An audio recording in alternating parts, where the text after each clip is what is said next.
pagi, saya ucapkan kepada Bapak Prama Widayat SE, MM, AIK, selaku dosen pengampu saya, dan kepada teman-teman semua, selamat pagi. Baiklah, sebelum saya memulai presentasi, alangkah baiknya saya memperkenalkan diri terlebih dahulu. Perkenalkan, nama saya Mikael Kevin Utajulu dengan NIM 1861 201245. Pada kesempatan ini, saya akan mempresentasikan hasil dari materi saya yang ke-8 adalah yang berjudul Perlindungan, Pengupahan, dan Kesejahteraan Pekerja. Selamat menyaksikan. Di materi pertama, salah satu unsur terciptanya sistem hubungan kerja yang harmonis adalah dengan adanya keseimbangan hak dan kewajiban baik dari pengusaha ataupun dari pekerja. Kedudukan pekerja seringkali ada di posisi yang lemah, dan untuk menjamin agar hak-hak pekerja tidak terabaikan, maka diperlakukan perlindungan hukum terhadap hak-hak pekerja tersebut. Perlindungan hukum terhadap pekerja merupakan pemenuhan hak-hak dasar yang melekat dan dilindungi oleh konstitusi sebagaimana diatur dalam pasal 27 ayat 2 Undang-Undang Dasar Republik Indonesia yang berbunyi, tiap-tiap warga negara berhak atas pekerjaan dan penghidupan yang layak bagi kemanusiaan. Perlindungan terhadap pekerja dimaksudkan untuk menjamin hak-hak pekerja dan menjamin kesamaan kesempatan serta perlakuan tanpa adanya diskriminasi atas apapun untuk mewujudkan kesejahteraan pekerja dan keluarganya, dengan tetap memperhatikan perkembangan kemajuan dunia usaha dan kepentingan pengusaha. Terdapat 4 dasar hukum perlindungan tenaga kerja. Yang pertama, Undang-Undang Nomor 13 Tahun 2003 tentang Ketenagakerjaan. Yang kedua, Undang-Undang Nomor 1 Tahun 1970 tentang Keselamatan Kerja. Yang ketiga, Undang-Undang Nomor 7 Tahun 1981 tentang wajib lapor ketenagakerjaan. Dan yang keempat, Undang-Undang Nomor 3 Tahun 1992 tentang Jaminan Sosial Tenaga Kerja. Jenis perlindungan tenaga kerja. Yang pertama, jenis perlindungan sosial tenaga kerja. Tujuan perlindungan sosial adalah untuk memungkinkan tenaga kerja mengenyam dan mengembangkan kehidupannya sebagaimana manusia pada umumnya, dan khususnya sebagai anggota masyarakat dan anggota keluarga. Dan yang kedua, jenis perlindungan teknis tenaga kerja. Perlindungan teknis adalah perlindungan yang berkaitan dengan usaha-usaha untuk menjaga agar tenaga kerja terhindar dari bahaya kecelakaan yang ditimbulkan oleh alat-alat kerja atau bahan yang dikerjakan. Yang ketiga, jenis perlindungan ekonomis tenaga kerja atau jaminan sosial tenaga kerja.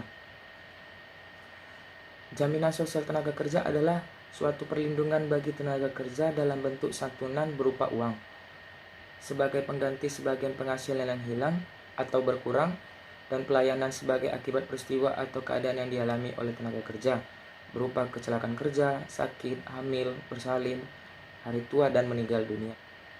Objek perlindungan tenaga kerja. Yang pertama, perlindungan atas hak-hak dalam hubungan kerja.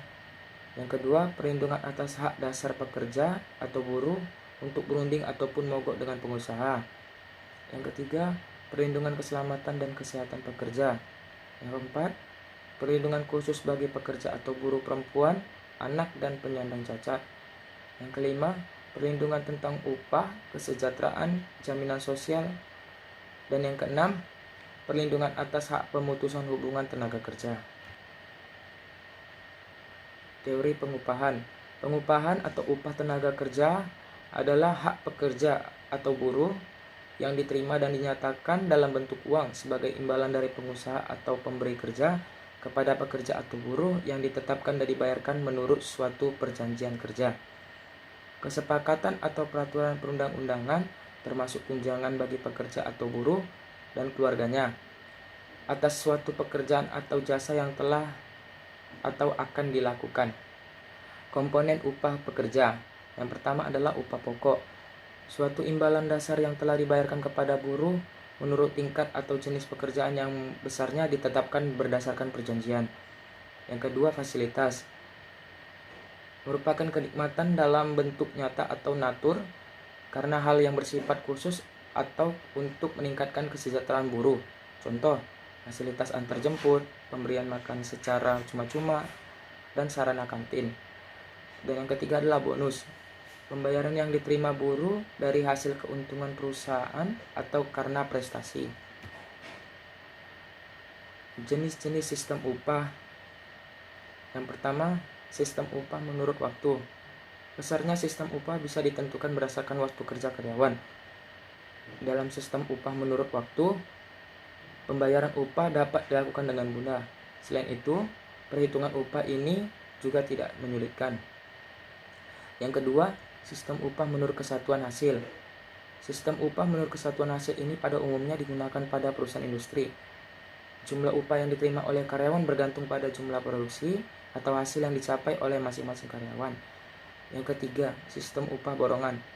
Sistem upah borongan muncul diberikan karena perusahaan tidak perlu menanggung resiko yang berkaitan dengan karyawan. Perusahaan juga tidak perlu menyeleksi dan mencari pekerja yang dibutuhkan.